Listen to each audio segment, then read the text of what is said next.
Well, guys, the day has come. I'm here to report how I have managed to quit television. Not just television, Netflix and Hulu and share.tv.com where I illegally stream things sometimes and mindless YouTube rabbit holes, all this stuff.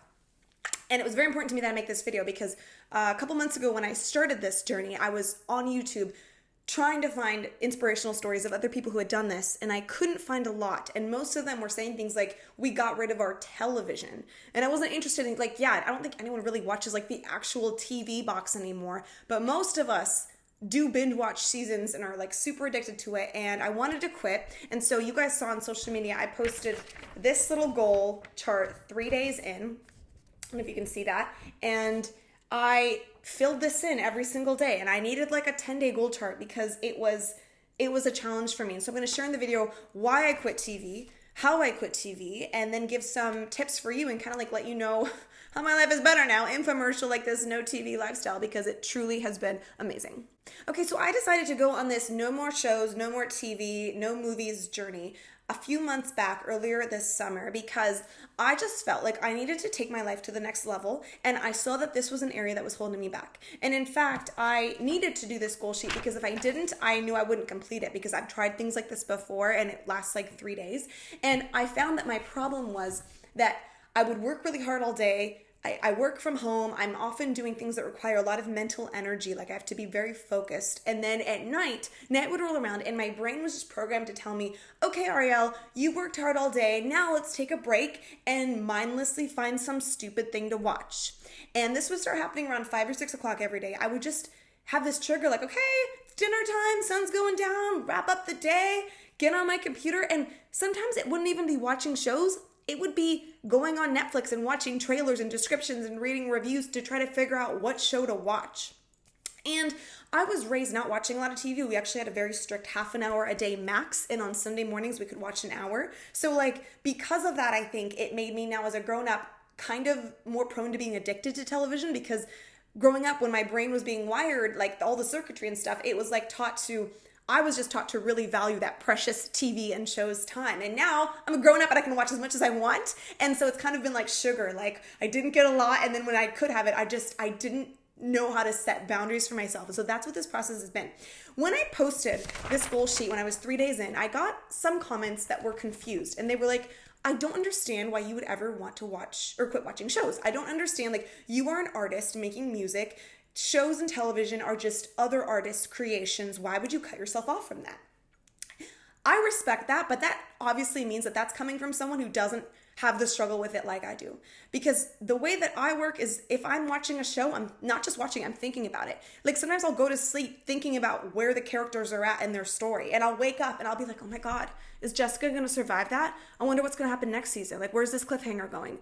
And I really do believe that they've designed Netflix and Hulu and all this stuff for this addictive thing. And there's a lot of studies on this. And I encourage you, if you want to quit TV, research that stuff. Research how TV is bad for the brain. And when I say TV, I'm going to mean all the shows, okay? TV is not the box on the wall anymore. TV is in our computers, all the stuff, all the movies, all the shows, right?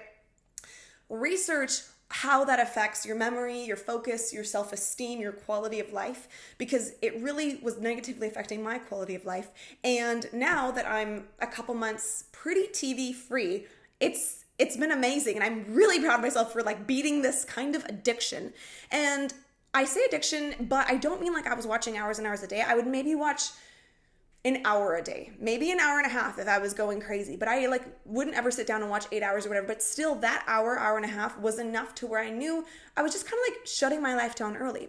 So what I've been doing now is instead, 5, 6 o'clock comes rolling around, instead of turning off my brain for the night so I can zone out and be a zombie, I've kind of gotten a second shot at a day because right around 5 or 6, I kind of reset and I will do alternative things like listening to audiobooks or listen to podcasts. I find that I want to rest my eyes and I like to listen to things, but sometimes I will read or I want to say I'll do yoga or I'll go for a walk. I don't actually do that stuff, but in my head, that's the stuff I would be doing. But maybe I'll call a friend or whatever.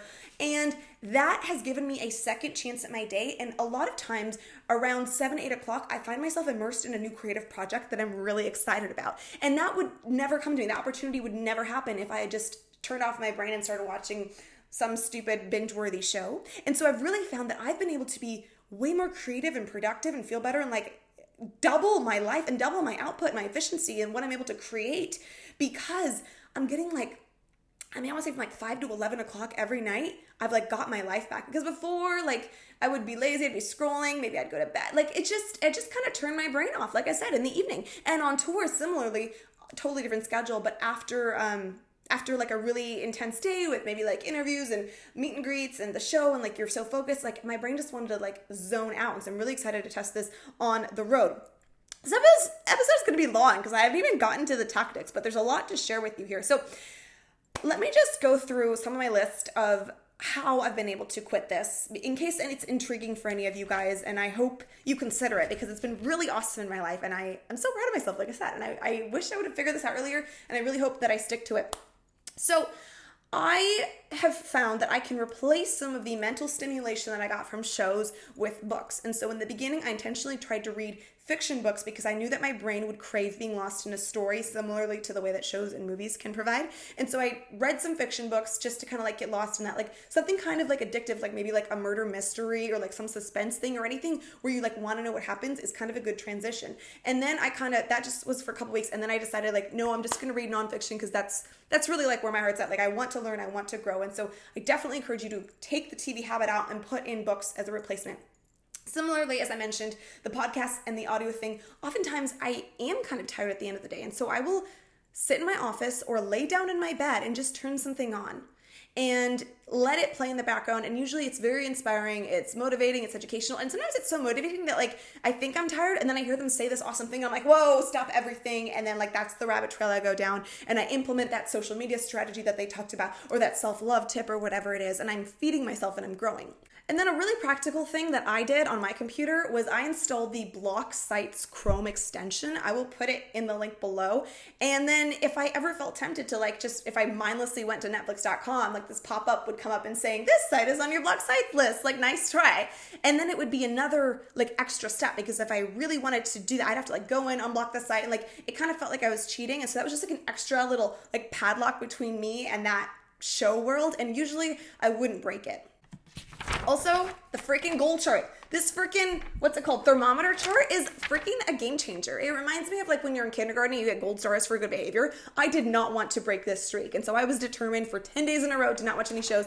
And then when the 10 days was done, that's when I decided, okay, I'm going to go another month. And now I'm like 2.5 months in. And I have watched, like there's been like one show I've been an exception for, and I've watched maybe 2 or 3 movies, but it's been in a different vibe. And that's what I want to mention too, is that movies contain themselves. They are max probably 2 hours and the story begins and it ends. The reason shows are so crazy is because they don't contain themselves and they span 8 minimum, maybe 30, maybe 50 hours of storyline.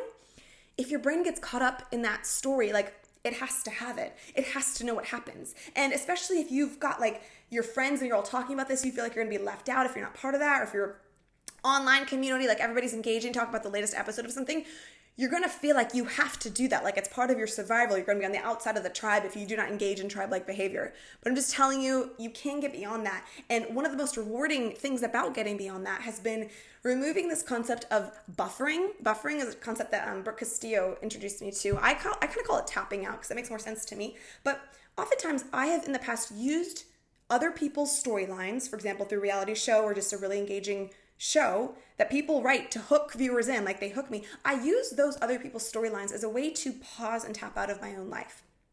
And I've often found that when I don't push pause on my life, there's a little bit of discomfort there. And it's not just like, oh, I'm tired and I want to watch a bunch of, no. It's like, it gets kind of like really deep and a little dark really quick. Okay? And this is what I couldn't find anybody else talking about, but it's a very real thing that happens when we stop engaging in a behavior that we've previously used to comfort us. Many of us also use food to comfort us, like sugar, right? Or maybe we use people, like in a codependent way to comfort us. But I often used shows to comfort myself, and I didn't even realize I was doing that. But when I took that away, I was left with my own thoughts and with my own deficiencies and with all the stuff inside. And this is really powerful. And it felt uncomfortable. And I learned how to sit in that discomfort and kind of to let it surface. And I really think that's been the biggest takeaway from all this, even more than the time that I've gained, even more than like the discipline. It's been letting these uncomfortable emotions surface and not tapping out like I usually do. I'm like, okay, uncomfortable. I don't want to think about that. Or like these feelings of failure or emotions here, like before I could just stop that. I could just pause all that and go focus on this other person's storyline in a show or in a movie. And I haven't been doing that.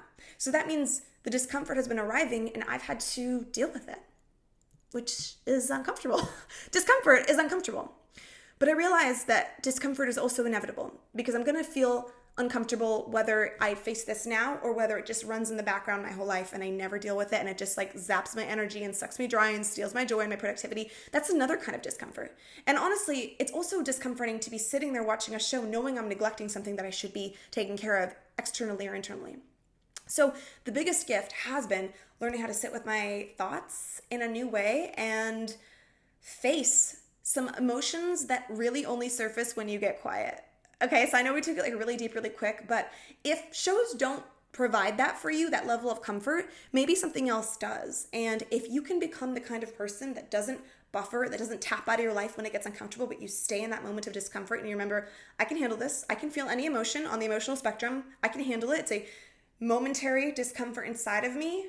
It's just all in here. I can handle it. And that's what accelerates our growth. That's what helps us to move forward. That's what makes us lead faster, more amazing, beautiful, extraordinary lives like what we've been talking about.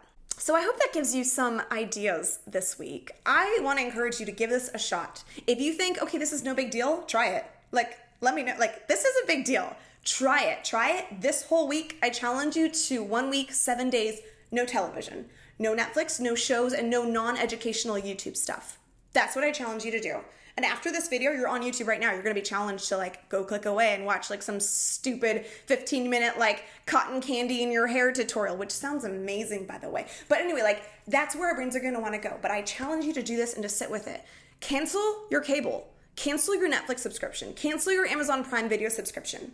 Pocket that money and use it for your dream life. Use it for your photography course. Use it to hire somebody. Use it to progress some way in your life, okay? Like, stop putting attention, money, focus, time, effort into this area of your life that gives you nothing. It doesn't give back to you, and put it into something that will pay you back and reward you and set you up. There's that quote, a year from now, you'll wish you'd started now. For real. That's what I want to leave you guys with. So thanks for watching. I know this was a little bit longer than I usually go, but like I said, this is a couple months in the making and I'm really jazzed about it. I'm very excited. And yes, just so you know, I am still planning on watching maybe 2-3 movies a month. And there's like 1 or 2 shows, like I'm making an exception for Top Chef because I just really like enjoy Top Chef. And then maybe when House of Cards comes out next month, like I might have to watch that because Robin Wright is like the freaking president.